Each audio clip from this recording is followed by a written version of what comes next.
ప్రభువైన యేసుక్రీస్తు పరిశుద్ధమైన నామములో కూడి ఉన్న బిడ్డలందరికీ ఈ యొక్క మాటలు వింటున్న మీ అందరికీ యేసుక్రీస్తు నామములో వందనాలు. పరిశుద్ధ గ్రంథములో మత్తయి సువార్త 6వ అధ్యాయము 33వ వచనాన్ని ఒక్కసారి జ్ఞాపకం చేసుకుందాం. కాబట్టి మీరు ఆయన రాజ్యమును నీతిని మొదట వెతకుడి, అప్పుడు మీకు అనుగ్రహింపబడను అంటున్నాడు. ప్రేమిని సహోదరులారా, యేసుక్రీస్తు చెప్తున్నటువంటి మాట, కాబట్టి మీరు ఆయన రాజ్యమును నీతిని మొదట వెతకండి అంటున్నాడు. దేవుడు ఈరోజు నిన్ను నన్ను కోరుకుంటుంది, మొదట ఆయన నీతిని ఆయన రాజ్యాన్ని వెతికేవారిగా ఉండాలి. నీతి అంటే ఏంటి, ఆయన రాజ్యం అంటే ఏంటి అనేది మనం జ్ఞాపకం చేసుకుంటే నా ప్రేమిడి సహోదరా, నీతిగా జీవించటం, నీతిగా బతకటం, నీతిగా మాట్లాడటం, నీతిగా ప్రవర్తించటం, నీతి కార్యాలను జరిగించటం, నీతి క్రియలను జరిగించటం, మన జీవితంలో పరిశుద్ధమైన జీవితం కలిగి ఉండటం. ప్రేమిడి సహోదరులారా, ఈరోజు ఆయన నీతిని ఎతకలాడకుండా, ఆయన రాజ్యాన్ని ఎతకలాడకుండా మనుషులను వెతికేవారుగా, మనుషులను విమర్శించేవారుగా, మనుషులను గాయపరిచేవారుగా, మనుషులను బాధ పెట్టేవారుగా, మనుషులను సులభంగా మాట్లాడేవారుగా, మనుషులను విమర్శించేవారుగా ఈరోజు క్రైస్తవులుగా ఉంటున్నారు. ప్రేమిడి సహోదరా, ఒక దైవ సేవకుడిగా ప్రేమపూర్వకంగా చెప్తున్నాను. ప్రేమి సహోదరా, నువ్వు సేవకుడే కావచ్చు, సేవకురాలువే కావచ్చు, సంఘస్థుడే కావచ్చు, సంఘ పెద్దవే కావచ్చు, సంఘస్థులైన కావచ్చు. ప్రేమి సహోదరు, మొదట మనుషులను విమర్శించు అనట్లేదు దేవుడు. మొదట మనుషులని మాటలతో గాయపరచవని చెప్పట్ల, ఆయన నీతిని ఆయన రాజ్యమును నువ్వు వెతకాలని దేవుడు కోరుకుంటున్నాడు. ప్రేమ సహోదరులారా, ఇంకా పరిశుద్ధ గ్రంథంలో తెలియపరచబడుతుంది. ప్రేమి సహోదరులారా, మత్తయి సువార్త ప్రేమిని సహోదరులారా 7వ అధ్యాయము 3వ వచనం కూడా చక్కగా తెలియపరచుకుంది.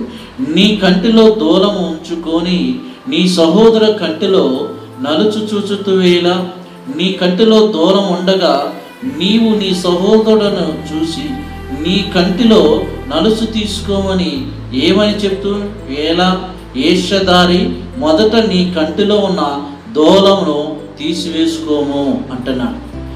మన కంటిలో ఉన్న నలుసును, మన కంటిలో ఉన్న దూలాన్ని నా ప్రియమైన సహోదరులారా, యేసుక్రీస్తు చెబుతున్నటువంటి మాట, మన కంటిలో దూలం పెట్టుకొని ఎదుటి వారి కంటిలో నలుసు వెతుకలాడటం ఈరోజు చాలా మనుషులకు సింపుల్ అయిపోయింది. ఏ కష్టం లేదు, ఏ బాధ లేదు, ఏ సమస్య కూడా లేదు. ఎందుకంటే ఎదుటోడిని ఎప్పుడు తప్పులు పెడదామా, ఎదుటోడిని ఎప్పుడు విమర్శించుదామా, ఎదుటోడి జీవితాల గురించి ఎక్కువగా ఆలోచన చేస్తారు, ఎదుటి వారి కుటుంబాల గురించి ఎక్కువ ఆలోచన చేస్తారు. అందుకని కొన్ని జీవితాలు పతనమైపోతున్నాయి, కొన్ని జీవితాలు పాడైపోతున్నాయి. ఎదుటోడి గురించి ఆలోచించేటప్పుడు మొదట నా జీవితం ఎలా ఉంది, నా ప్రవర్తన ఎలా ఉంది, నా క్యారెక్టర్ ఎలా ఉంది, నా జీవితం విధానం ఎలా ఉంది, నా బుద్ధి ఎలా ఉంది, నా స్వభావం ఎలా ఉంది, ఎదుటోని అంటానికి నాకు అర్హత కలిగి ఉన్నానా, ఎదుటోని అంటానికి నేను పరిశుద్ధంగా జీవించానా, ఎదుటోని అంటానికి నేను నీతిగా జీవించాననేది ఒక్కసారి జ్ఞాపకం చేసుకోవాలి. నా ప్రియమైన సహోదరి సహోదరా, ఈ మాటలు వింటున్నా, నీవు ఈ వీడియో చూస్తున్నా, నువ్వు ఎవరైనప్పటికీ నీ జీవితం సరిగ్గా ఉందా, నీ జీవితం నువ్వు కాపాడుకోగలుగుతున్నావా, నీవు విశ్వాసాన్ని కాపాడుకోగలుగుతున్నావా, ప్రార్థన జీవితాన్ని కాపాడుకోగలుగుతున్నావా, యథార్థంగా సమాజంలో బతుకుతున్నావా, యథార్థంగా కుటుంబంలో బతుకుతున్నావా, ఒక్కసారి నువ్వు జ్ఞాపకం చేసుకో. నా ప్రేమి సోదరా, మన కంటిలో దూరం ఉంచుకుని ఎదుటి కంటిలో నలుసు వెతుకులాడతారు. ఇక కొంతమంది ఉంటారు, ఒక మనిషి గురించి చాలా సులభంగా మాట్లాడతారు. ఒక్క మాట మీకు చెప్తాను ప్రేమైన సహోదరా, ఒక మనిషి ఆ మనుషులలో లేనప్పుడు ఆ మనిషి గురించి మాట్లాడటమే వేస్ట్. నువ్వు ఏదైనా మాట్లాడాలంటే, ఏదైనా చెప్పాలంటే డైరెక్ట్గా ఆ మనిషి దగ్గరికి వెళ్ళి ఇది తప్పయ్యా, ఇది తప్పయ్యా, ఇది సరి చేసుకో అని చెప్పడంలో పెద్ద ప్రాబ్లమే లేదు, తప్పేం లేదు. ప్రతి మానవులు తప్పు చేస్తుంటాం, కానీ సరి చేసుకొని యేసుక్రీస్తుకి సాక్షిగా జీవించాలి. కానీ ఈరోజు అలా ఉన్నారా నా ప్రేమ సోదరులారా? అలా జీవిస్తున్నారా? జీవితం బాగోదు, గుణం బాగోదు, క్యారెక్టర్ బాగోదు. ఎదుటోడి గురించి నువ్వు విమర్శించడానికి నీకు ఏ అర్హత ఉంది? ఎదుటోడి గురించి మాట్లాడటానికి నీకు ఏ హక్కు ఉంది? ఒకసారి జ్ఞాపకం చేసుకో నా ప్రేమ సోదరులారా. నీ జీవితం నువ్వు కాపాడుకుంటే గ్రేట్, నువ్వు పరిశుద్ధతగా నువ్వు ఉంటే గ్రేట్ ప్రేమ సోదరులారా. యేసు ప్రభు చెప్తున్న మాట ప్రేమ సోదరులారా, నీ కంట్లో దూరం ఉంచుకొని నీ సహోదరు కంట్లో నలుసెతుకులు ఆడుతున్నారు. ఈరోజు ఎంతమంది లేరు, నేను చాలా పరిశుద్ధుని, నేను చాలా నీతిమంతుని, నేను చాలా యథార్థవంతుని, నేను ప్రతి ఆదివారం గుడికి వెళుతున్నాను, ప్రతి దశ భావిస్తున్నాను, నేను ఉపవాసం ఉంటున్నాను. ఈ మాటలు చెప్తున్న వారు నీ బుద్ధులు ఎలా ఉన్నాయి? నీ మాటలు ఎలా ఉన్నాయి? ప్రేమిస్తారు నోరు తెరితే ఎన్ని అబద్ధాలు! ప్రేమిస్తారు శావుకుని దూషిస్తారు, శావుకురాల్ని దూషిస్తారు, సంఘాన్ని దూషిస్తారు, యేసు ప్రభుని దూషిస్తారు. పైకి తిరిగి నేను మంచి క్రైస్తవునే, నేను మంచి శావుకున్నా, మంచి సంఘ పెద్దనే, నేను సంఘానికి మంచి పేరు తెచ్చుకునేవాడిని అని నువ్వు చెప్పుకుంటాను నా ప్రేమని సోహోలు. ఒక్కసారి జ్ఞాపకం చేసి నీ కంట్లో దూలం తీసుకున్నాక ఎదుటోడి కంట్లో నలుసెతుకులాడు. నీ జీవితం సరిగా లేదు, నీ క్యారెక్టరే సరిగా లేదు, నీ బుద్ధే సరిగా లేదు. ఎదుటోని ఎందుకు ఆరిపోసుకుంటాం? ఎదుటోని ఎందుకు అనవసరంగా మాటలను జారి శాపానికి గురైపోతున్నావు? ప్రేమించాలి. ఈరోజు చాలామంది ఎందుకో తెలుసా ప్రేమించాలి, ఎదుటోడు గురించి ఎక్కువ ఆలోచన చేద్దాం. ఎదుటోడు బాగుంటే ఓర్చే తత్వం కాదు ఈ సమాజం. నా ప్రేమిని సహోదరులారా, ఈరోజు మొదట నీ జీవితం సరిగా ఉందా? యేసు ప్రభు చెప్తున్న మాట అదే, మొదట నా నీతిని నా రాజ్యం ఎతకమంటే ఏ పాస్టర్ని విమర్శించుదామా, ఏ సంఘాన్ని విమర్శించుదామా, ఏ మందిరం మీద బురదేద్దామా, ఏ దైవజనుల మీద బురదేద్దామా? ఇదేనా నీ క్యారెక్టర్? ఇదేనా నీ బుద్ధి? ఇదేనా నీ జీవితం? ఎంత నీచంగా ప్రవర్తిస్తున్నారు, ఎంత నీచంగా మాట్లాడుతున్నారు.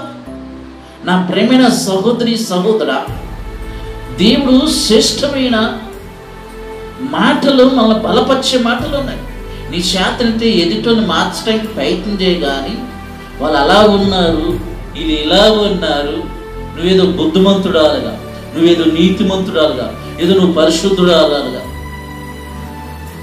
నా ప్రేమైన సహోదరులారా, నీ జీవితం దేవుడు ఇష్టపడాలి. ఈరోజు చాలామంది జీవితాలు ఆగమైపోవటానికి కారణం ఏంటి? చాలామంది భ్రష్టత్వంలో పడిపోవటానికి కారణం ఏంటో తెలుసా?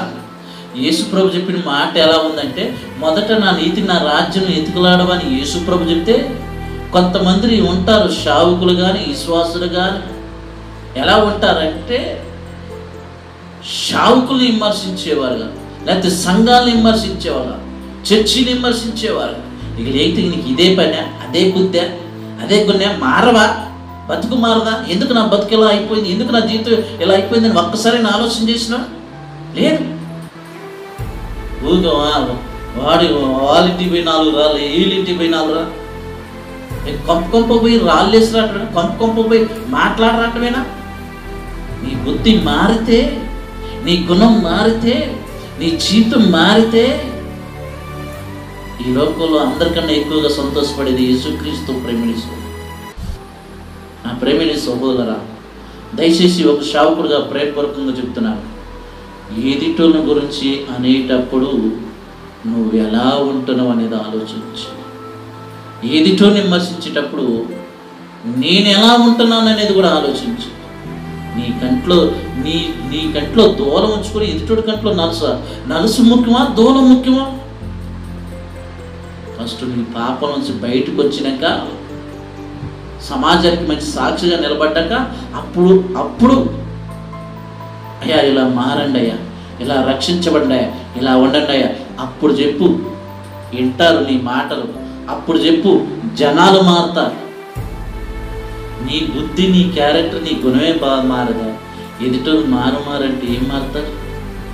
ఎదుటోడికి చెప్పాలంటే మొదట మనం సరిగ్గా ఉండాలి, దేవుడి దగ్గర సరిగ్గా ఉండాలి. ప్రార్థన చేసుకుందాం.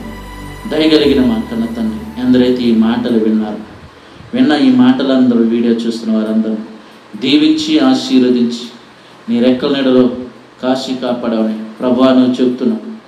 మొదట నా నీతిని నా రాజ్యం ఎతుకులాడు. మేమైతేనైనా ఎవరెవరినో మాటలతో విమర్శించి గాయపరిచి కింతపరుచుతున్నాం.